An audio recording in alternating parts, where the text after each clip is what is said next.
Hello welcome to my mini blog.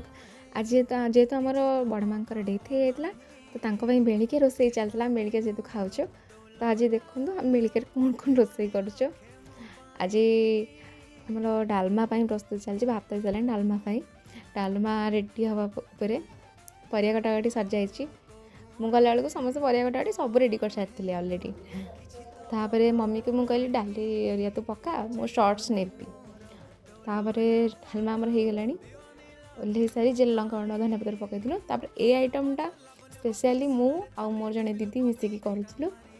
ये आइटमटा हूँ कोबी आम बिना तेल जेहेतु हम तो से बिना तेल आइटमटा करूँ आ समस्त तो बहुत ही भल लगे खाଇବା जेहेतु बिना तेल होता देखिपे केते टेस्टी देखा जाउछि खाली देखा जाउनी भल भी होता बस हाँ हलदी तेल लुण पड़ोनी कि लाजवाब थिला।